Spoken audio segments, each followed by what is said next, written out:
In today's video, we are going to be talking about the 12 stages of burnout, what you can do to spot them, and what are some of the strategies to implement in your life so that you do not feel burned. So, if we haven't met before, my name is Megha Mathur and I welcome you to my channel, Via Coaching.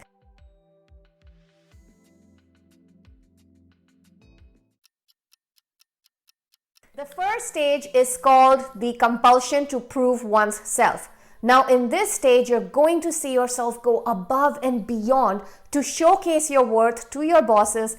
Now, what this causes is for other people to increase their expectations of how you do your work. And that leads to you putting more pressure on yourself to constantly prove yourself.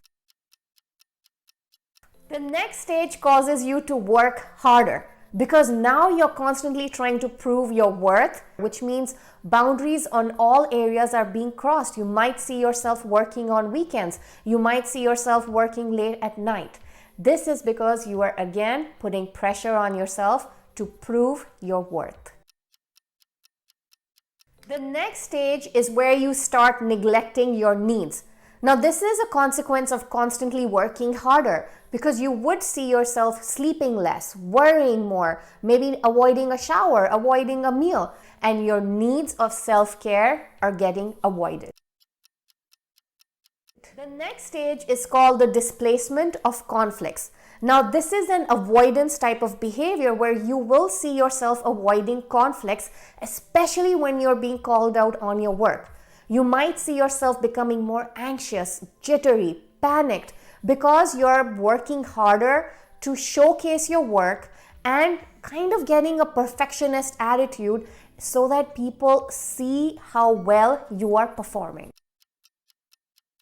The next stage is called the revision of values, which means because you're constantly focused on work, you start to neglect certain things that actually matter in life, such as your family, friends, going out for a vacation, taking a time out so that you can take care of yourself.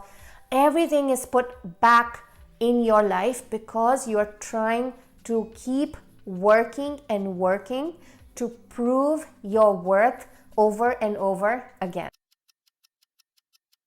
Because you have now revised your values, the next stage is where you're going to start denying the problems that are starting to emerge in your life. You start to view people that are actually trying to help you as being stupid and aggressive and lazy, and everything seems to be their problem and not yours.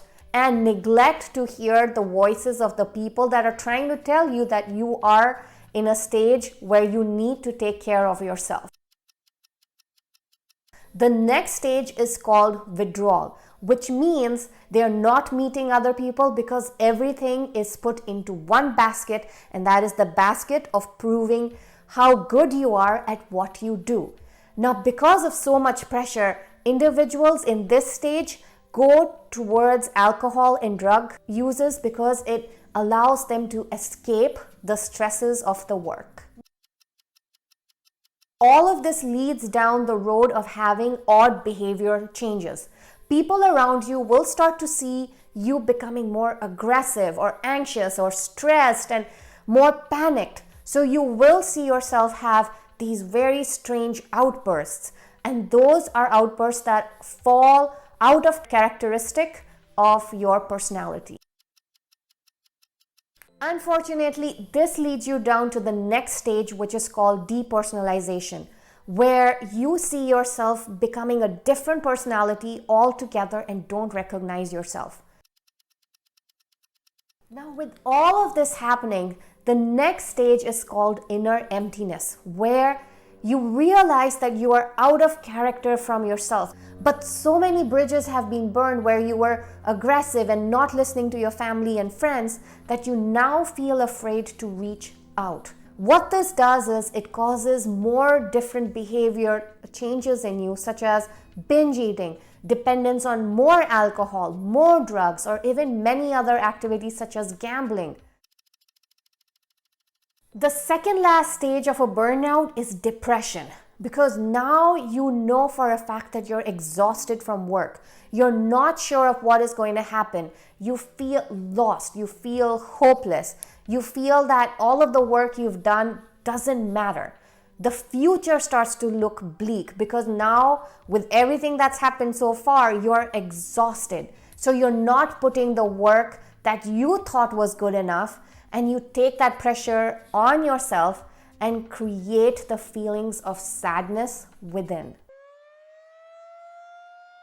All of this, unfortunately, leads to the final stage of burnout, which is called the burnout syndrome, where it is a full collapse of your physical and mental being. You feel exhausted, you feel stressed, you feel like you cannot function anymore. And this stage definitely requires medical attention as well as help from mental health professionals. If you're liking this video so far, do give me a thumbs up and subscribe to my channel.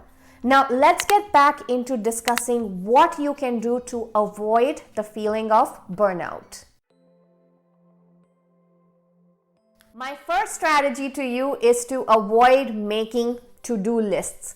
Now everybody likes to make lists and move down them according to your priority. But I like to call them your artificial stressors, because what they do is they put pressure on you. Because if you don't complete the tasks on your list, you feel that you've been unproductive, and that's not the case. So try to make a list which is the bare minimum and has the most important tasks for you to accomplish in a day. This way you keep yourself accountable to the most important things that need to get done, and you don't feel stressed about finishing things on your to-do list.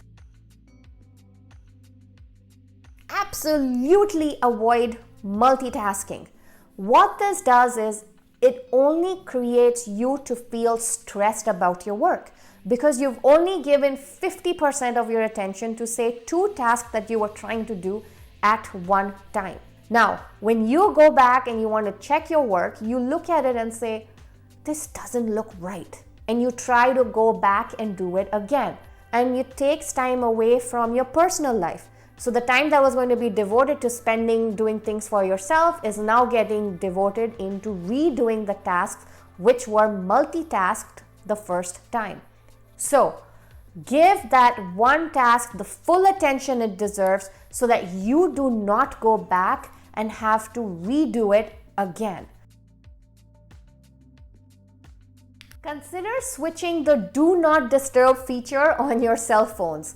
What this allows you to do is avoid distractions. So no social media, no WhatsApp chats, no Facebook, no Instagram, no Snapchat, no Twitter. You just focus on your work, and you can create time towards the end of your day or maybe after finishing your task to go and check social media.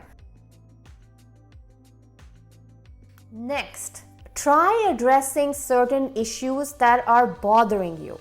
Now, when we are working twice as hard than we are supposed to, it's because we are trying to achieve a certain goal in our life. But it is very important to understand why this goal was set. Was it because of something that you set as a goal for yourself? Or was it because you are trying to not have issues with money? Are you trying to go up the corporate ladder? What are you trying to achieve in life?